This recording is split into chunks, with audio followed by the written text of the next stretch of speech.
A few weeks ago, I spoke to you of Geoffrey Smart's painting of a large stack of oil drums, multicoloured oil drums, out in the middle of nowhere, somewhere. And we might well get a picture of these, will we, before long. He could see that this painting lacked something.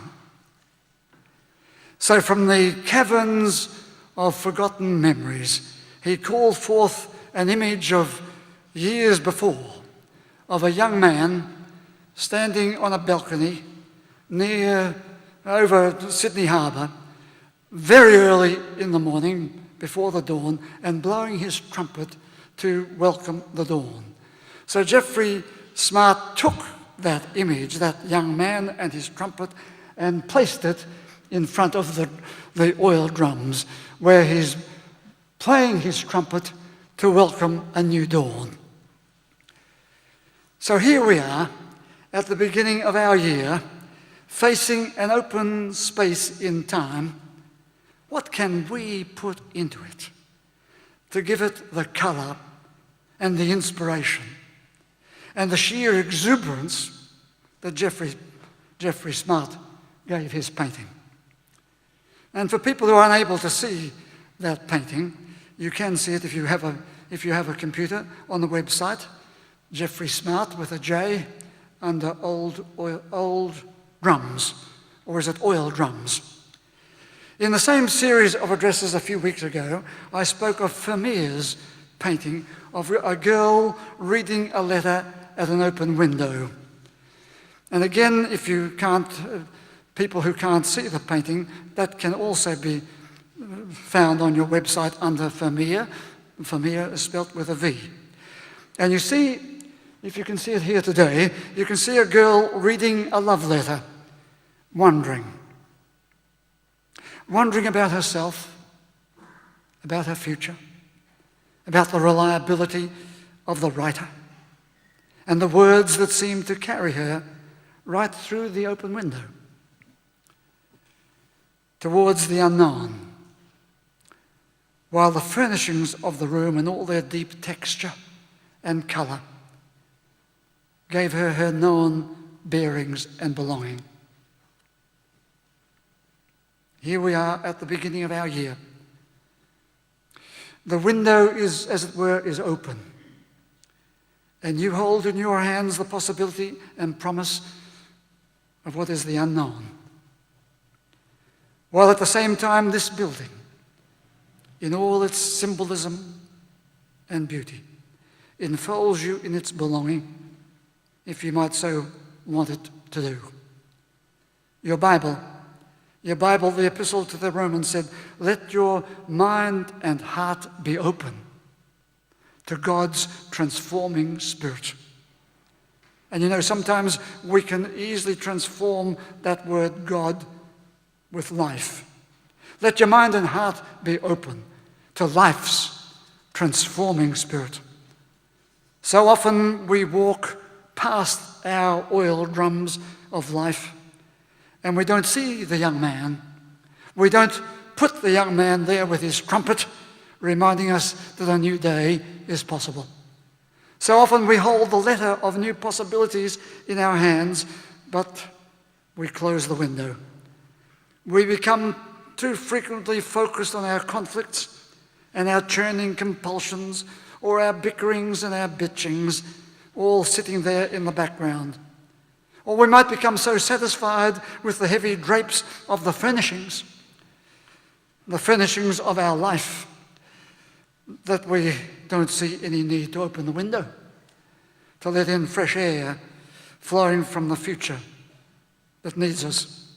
Let your mind and heart be open to life's transforming Spirit. Here we are at the opening of our year. It could be very exciting. Every year at this time, we have such a day. And you might say, but why bother? Why bother? Why not let Old Man River just keep rolling along? Why any extra push at the beginning of the year?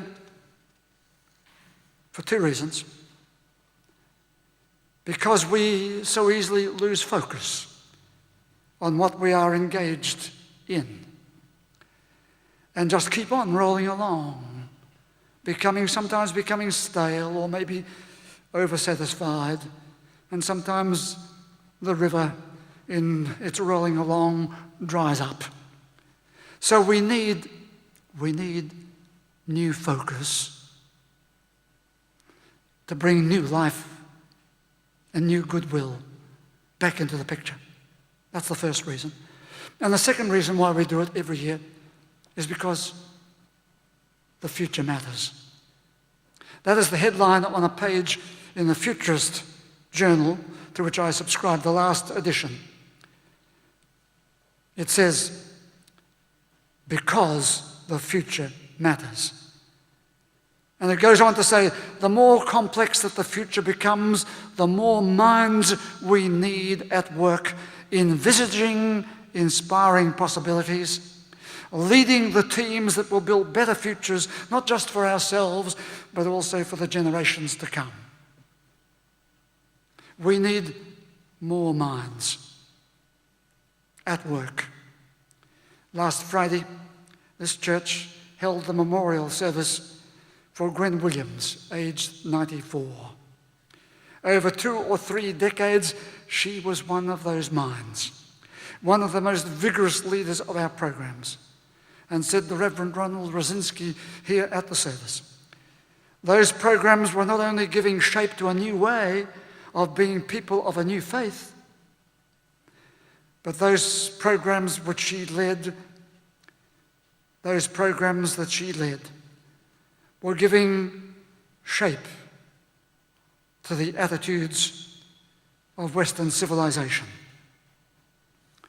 And when I heard those words, at first I thought, now that's perhaps a little an overstatement, until we pause to remember the work that she actually did to arouse concern over the plight of our indigenous population back then. Until we pause to remember how she stood up for a more compassionate understanding of the AIDS crisis that was then frightening populations throughout Western civilization. She was a leader.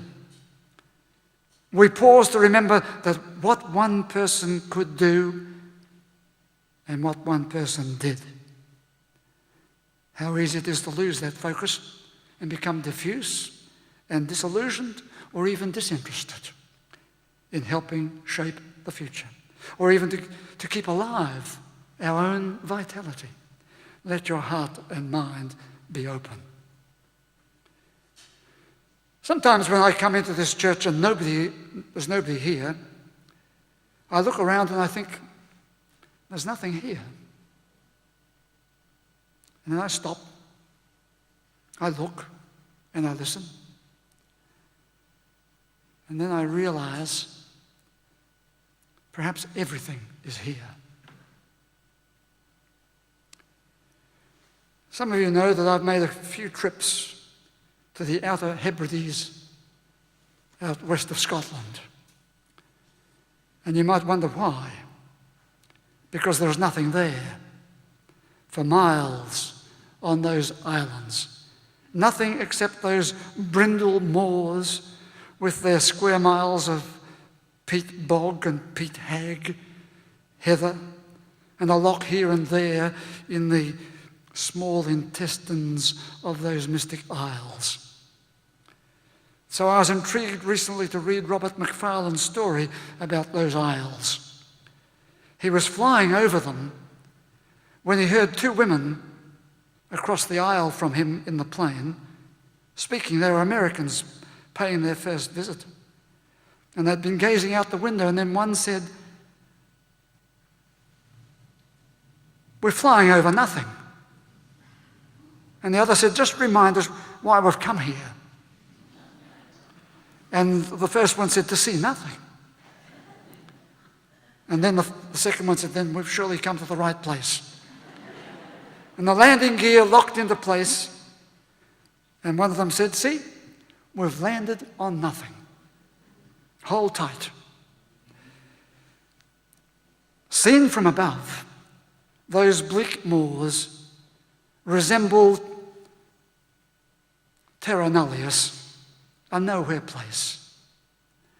But put your feet on the peat and the heather of those isles, and you're walking on a rich history and culture. Fast being forgotten by the rush to the cities and the many aspects of urbanization and globalization. Yet now and then, if you stop and you look and you listen, you can feel the freshening winds blowing across these islands of that Hebridean Minch. And you might feel that though nothing is there, everything is there. At the opening of the year, we are here. We know that out there, many people have tried the church, or they've never tried it, but they say there's nothing there for them. Our challenge is to encourage them to a new awareness that everything is there. That even when you walk across the brindle moors of the Hebrides, you can feel that something terribly significant is around you. History and symbol and colour and caring in this place. Inspiration, the program booklet says, an expansive experience. Like the girl in the painting. I sat at my desk with a letter in my hand. She had a love letter. Mine was not a love letter. It was a letter of deep pain. A mother in her late 80s had written, "We found him." A fisherman with his net had brought a bone from the depths of the ocean to the surface. He knew that this bone was different. It needed to be examined. And the DNA test showed it was her son. She said, "We will never know what happened. But what we now know is for sure he is gone. And we are trying to find our way to get our life into focus again. We're helped by people of our church and by people of the church in countries around the world. We're helped as we feel that intangible yet tangible belonging." That was her letter. You see, we can drift along in life not fully focused on how powerful the experience is when we know that sense of belonging. Let your heart and mind be open to it in this place. I've been reading a little bit more of Rajana Srivasta's book of her days as a young doctor. I mentioned it, was it last week or the week before? She goes, in the book, she tells how she went to visit an elderly professor of medicine who was dying. And she was fearful of not knowing what to say to this man who'd once been her teacher and how she would say it. Didn't know how she might answer his questions. She discovered that he was in a deeply troubled state. Troubled particularly over the medical system of which he'd been a part for several decades. And yet, in his hour of need, he said, "The system has strived to fix me, but has never succeeded in identifying my needs, my real needs." He berated modern medicine, so enraptured with cure, but it often denies care. And after an hour of sitting alongside this learned man, she realized that her fears of his medical questions, her fears were unfounded. All he wanted, she said, was to be a patient, no different from others, equal in their need for comfort, for hope, for understanding, delivered not as an optional extra, but as a core component of medical care, and we might insert as a core component of pastoral care. In our busy or sometimes distrustful ways of doing our living, we can miss these vital conversations. Let your heart and mind be open to them. Here today we open our year's programs. There will be a lot of busy people, a lot of talking. But it is only as we stop and listen that it becomes we all become members of that vital conversation. Recently, one of our morning services was part of the annual Midsummer Festival. We let it be known that we here at St Michael's have an established record of being an inclusive church. The gay, lesbian, bisexual, transsexual, intersex people would be welcome. I committed myself fully to that service, but I had a little apprehension about how it would be accepted by all of us. I used just then a word, accepted, how they would be accepted. How many times over the past 40 years have I said those words to new members, said those words to baptized children, said those words at our communion, those words, you are received, accepted, and blessed. But do we mean them? At the midsummer service, I was touched that so many of that wide gay world wanted to thank me, and some were keen to introduce me to their partners, and I thanked them for that. But I was also proud of this congregation as a whole, who seemed to take that service as simply any other service, took it in their stride.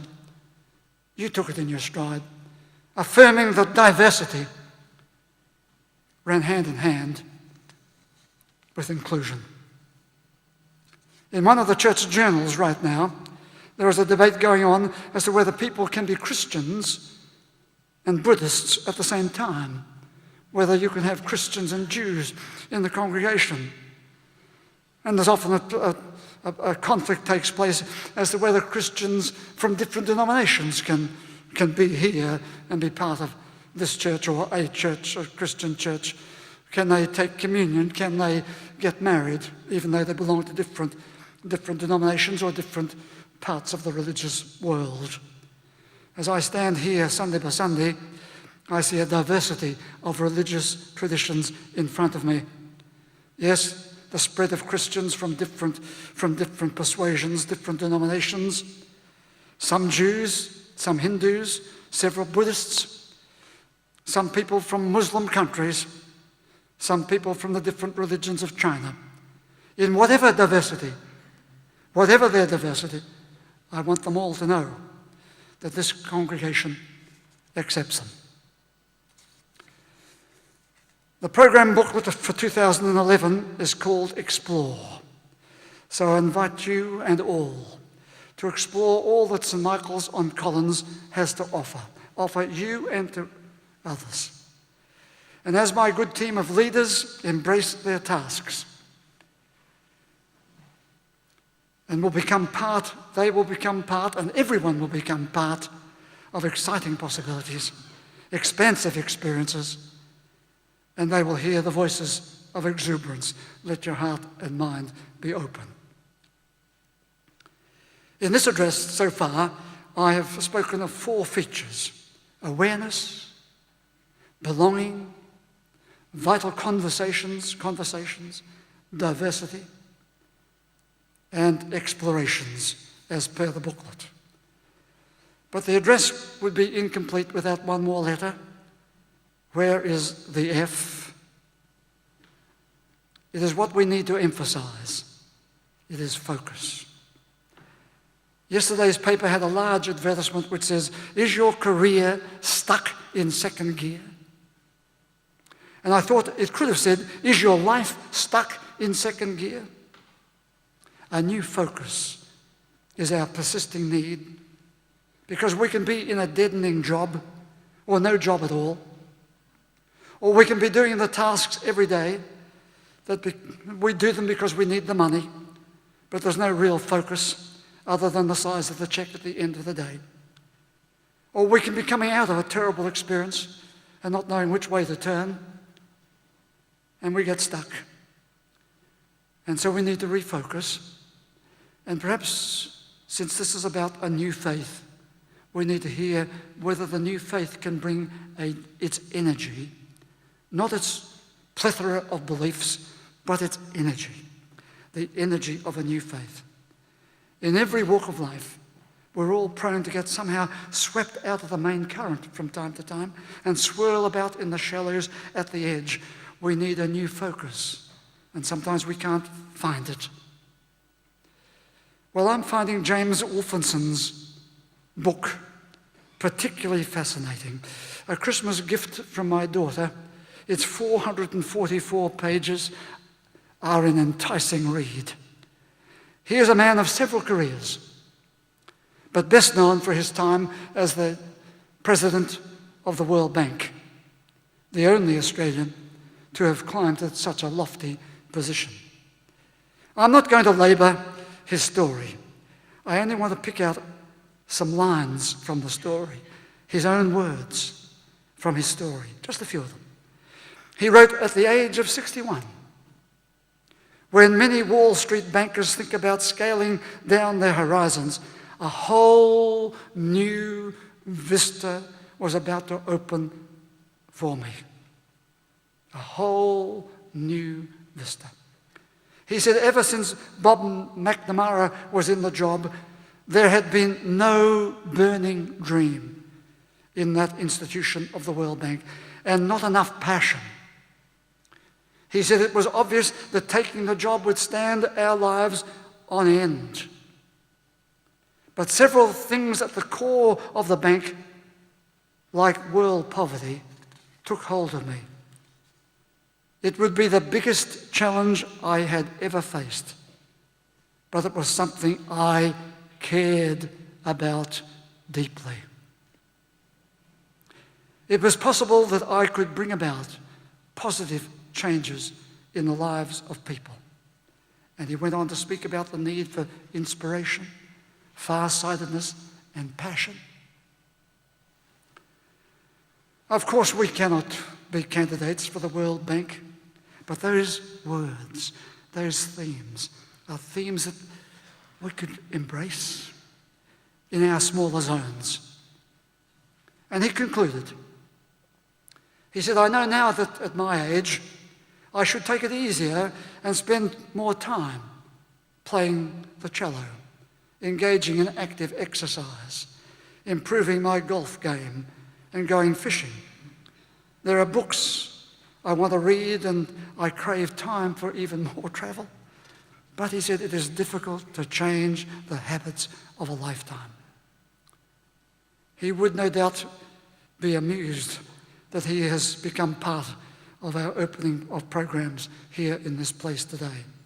But it seems to me that he achieved an extraordinary mix in a very expansive life, where he was ever part of the need for an active awareness, where he knew a strong belonging to important institutions,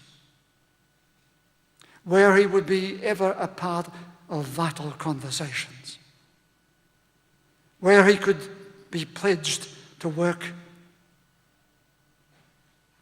across diversity to inclusion, where he could explore new possibilities and find that energy of a new focus. The writer of the epistle to the Romans said a word to us today. Let your heart and mind be open. to life's transforming spirit. Good words. And my words for you today. Would you please stand?